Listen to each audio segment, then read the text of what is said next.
ये लोग बोल रहे हैं पूरे मध्य प्रदेश से कि 6 के 6 विधायक बहुजन समाज पार्टी जीत गई।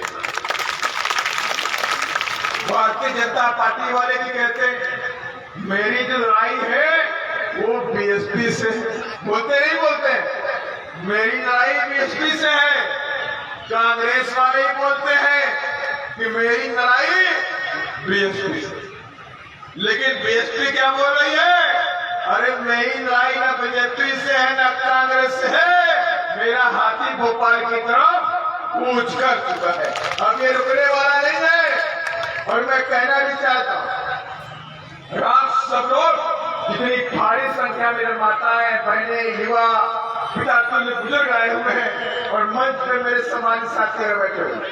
सम्मानित साथी मैं इसलिए बोल रहा हूं कि लंबी लिस्ट है, का नाम लूंगा कुछ भी जाएगा, ये मेरे जावाज से भाई और इन सब के कहने पर ही इनको टिकट इधर दी गई।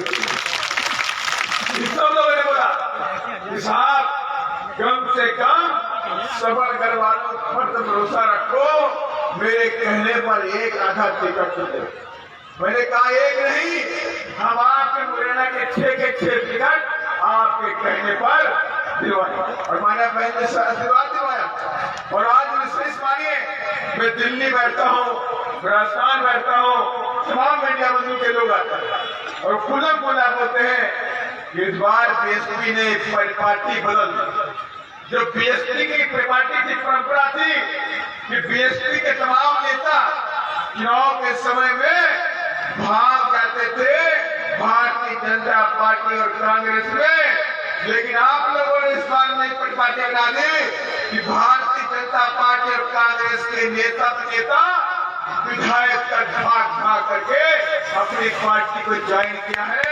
और हमें विश्वास है कि इस बार बहुजन समाज पार्टी बाबा साहब के सपनों को मध्य प्रदेश में पूरा करेगी। इस बार बहुजन समाज पार्टी मानव श्रीकांत साहब के संघर्षों को सलाम करेगी। इस बार मानव साहब के संघर्षों को पूरा करेगी। और अगर आप सब लोगों ने आशीर्वाद बनाए रखा तो जो मध्य प्रदेश के अंदर गुंडागर्दी है इसे खत्म करें, पूरी तरह से गुंडागर्दी खत्म करेंगे। और जिस दिन हम सत्ता में आएंगे तब हम देखेंगे कौन कितना बड़ा गुंडा है और वो कहां भाग के जाता है, उसे पकड़ करके उसको जेल की सलाखों के पीछे डालने का भी एक एक गुंडे को छोड़ा नहीं जाएगा। और यही नहीं, मध्य प्रदेश में अभी भाई लोग बोल रहे कि लाडली बहना बैठी है।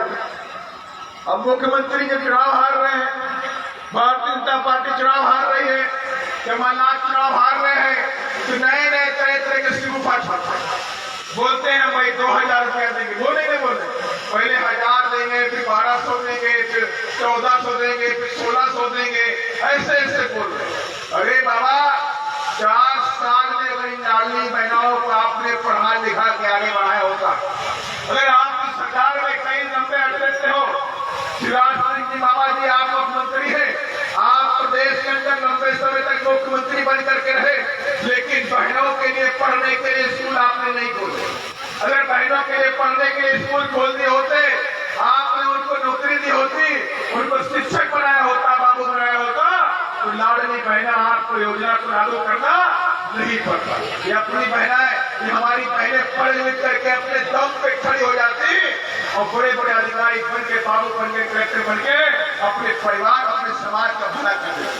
लेकिन आप लोगों ने स्कूल बंद कर दिया, मुख्यमंत्री जी ने तमाम स्कूल बंद कर दिए, जहाँ पे गरीबों के बच्चे पढ़ते थे स्कूल बंद कर दिए। कहाँ ये बच्चे पढ़ेंगे नहीं जो हमारे पेटी बन जाएगा। 1000 रुपया देंगे बड़ा खुश हो जाएगा, 1200 रुपए देंगे बड़ा खुश हो जाएगा, 1500 रुपए देंगे बड़ा खुश हो जाएगा। तो एक दिन मैं सुन रहा, एक ऑडियो वायरल हुआ, मुख्यमंत्री जी के यहाँ से कोई फोन गया लाडली बहना की तरफ से, तो उन्होंने पूछा कि आपको लाडली बहना का पैसा मिल रहा है कि नहीं मिल रहा? कहा 2 महीने का आया, 3-4 महीने से नहीं आया। तो बोले किसको वोट करोगे? तो उसने बोला वोट तो हम बीएसपी को करेंगे। अरे आप रुपया ले रहे हो लाडली बहना को, मुख्यमंत्री दे रहे हैं, आप बीएसपी को वोट कर रहे हैं। तो उसने कहा सुनो कि लाडली बहना का पैसा तुम्हारे घर का पैसा नहीं है, ये हमारा पैसा है, सरकार का पैसा है। हम सरकार बनाएंगे और बीएसपी को वोट देकर के सत्ता में भागीदारी करेंगे। और जब सत्ता में भागीदारी करेंगे तो किसी लाडली बहना को आपकी तरफ मुंह देखने की जरूरत नहीं है। हम बहनों को पढ़ाएंगे, हम बहनों को नौकरियां देंगे, हम बहनों को डिप्टी कलेक्टर और वकील बना करके भागीदारी बनाएंगे। ये हमारी सोच है। हम पैसे वैसे की बात नहीं करते, हम कोई शिगुफा नहीं छोड़ते कि हम फ्री गैस सिलेंडर कर देंगे, 500 रुपए का सिलेंडर बांटेंगे, ये कर देंगे, वो कर देंगे, दूध दही की नदियां बहा देंगे। बोलते नहीं बोलते, अब नया शिगुफा है। बीजेपी वाले बोलेंगे हम इतना बांटेंगे, कांग्रेस कहेंगे हम इतना बांटेंगे। चुनाव के समय बाद सब भूल जाए, चुनाव खत्म, सारे वाले भूल जाए। इसलिए बहुजन समाज पार्टी कोई खोखले वाले नहीं करते, कभी नहीं कहती कि हम आपको 500 रुपए का सिलेंडर बांटेंगे फ्री में, हम आपकी बिजली फ्री कर देंगे, बिल्कुल नहीं। बहन जी कहती है कि जिस दिन हम सत्ता में आएंगे आपके बच्चों की पढ़ाई को फ्री कर देंगे, बच्चों की पढ़ाई फ्री कर देंगे, आपके स्कूल फ्री खोल देंगे।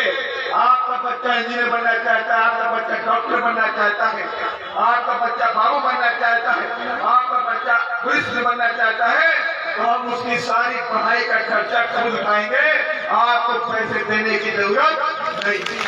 और यही नहीं, और मैंने ये भी कहा अगर मेरी बहना पढ़ने चाहती है, उत्तर प्रदेश में जब बहन जी मुख्यमंत्री थी तो उन्हें एक योजना निकाली, माता सावित्री बाई फुले शिक्षा मदद योजना। कोई लाडली बहन का तो माता सावित्री बाई फुले शिक्षा मदद योजना। और कहा कि जो मेरी बहन पढ़ाई करती है तो पढ़ाई करती तो घर वालों के पास पैसा नहीं होता। मेरा समाज तो गरीब है, मजदूरी करता है बेचारा, 300 रुपए 400 रुपए मजदूरी करता है, कभी मिलता है काम, कभी नहीं मिलता, 2 वक्त की रोटी ही मिल पाती है मुश्किल से। तो अपने बच्चों को कैसे पढ़ाएंगे? तो बच्चे जब बड़े हो जाएंगे तो मजदूरी कराएंगे, उससे बच्चे पढ़ नहीं पाएंगे। तो मैंने कहा नहीं, हम अपने समाज के इस देश के अंदर जो सब समाज के जो गरीब है, चाहे पिछड़े समाज के हो, चाहे आदिवासी समाज के हो, चाहे दलित समाज के हो, और चाहे सर्व समाज के, अगर वो पढ़ना चाहते हैं तो उनके स्कूलों की शिक्षा फ्री कर दी जाएगी। एक पैसा गरीबों से पैसा नहीं पड़ेगा। और यही नहीं, बहन ने बच्चियों के लिए निकाली शिक्षा माता सावित्री बाई फुले शिक्षा मदद योजना। उसके अंदर कहा कि जो मेरी बहन होगी, जो कक्षा 9 में जब पहुंचेगी, कक्षा 8 पास करके, तो उसे 15,000 रुपया और साइकिल मिलेगी। क्या बोला? सारी बहनों के लिए बोल दिया कि जो मेरी बहन होगी, जो कक्षा 8 पास करके कक्षा 9 में जाएगी, उसे 15,000 रुपया और साइकिल मिलेगी। और जब कहा कक्षा 10 पास करेगी तो उसे वापस 25,000 रुपया और देंगे, कक्षा 11 और 12 की पढ़ाई कर देंगे। योजना किसने निकाली? बहन कुमारी मायावती ने उत्तर प्रदेश में करके दिखा दिया। 1-2 नहीं, 10 लाख बहनों को पढ़ा करके दिखा दिया। और उसके बाद एक योजना निकाली, महामाया आशीर्वाद योजना। महामाया आशीर्वाद योजना के तहत कहा कि जब मेरी बहनों के घर में कहीं बेटी पैदा होती है, पूरे परिवार में शोक होता है, मातम होता है। अगर बेटा पैदा होता है तो मामा, नानी, दादी, ताऊ, जितने भी लोग होते हैं खुश रहते हैं। कोई थाली पीटता है, कोई पटाखे लगाता है, खुशी के माए लड्डू बांटते हैं कि मेरे घर में मोड़ा आ गया, मेरे घर में बेटा आ गया। मोड़ा बोलते नहीं बोलते, क्या बोलते हैं? मोड़ा बोलते हैं कि मेरे घर में मोड़ा आ गया। और जहाँ गलती से बेटी पैदा हो गई तो सब काम उल्टा हो गया। कोई पूछेगा भाई तुम्हारे घर में कोई आया क्या, बेटा या बेटी है? धीरे से बोले मोड़ी आई। कोई अच्छा आदमी होगा बोले लक्ष्मी आई।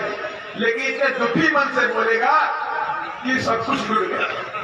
तो बहन ने कहा मैं समाज की बेटी हूँ और मैं गरीब के घर में पैदा हुई हूँ, मुझे वो दर्द पता। जब घर में बेटी पैदा होती तो कितनी चिंताएं माता और पिता को होती कि मेरी बेटी पैदा हुई है, ये कैसे आगे बढ़ेगी, इसको कैसे पढ़ाएंगे, इसको लिखाएंगे, जब बड़ी हो जाएगी शादी के लिए पैसा कहाँ से लेकर के आएंगे। ये चिंता होती कि नहीं होती? एक गरीब माँ बाप के ऊपर चिंता होती कि मेरी बेटी जब बड़ी हो जाएगी तो शादी के लिए पैसा कहाँ से लेकर के आएंगे। तो मारिया भाई ने कहा कि आपको टेंशन लेने की जरूरत नहीं है, तुम्हारी बहन मुख्यमंत्री है और तुम्हारी सारी बहनों की शादी करने की जिम्मेवारी मेरी है।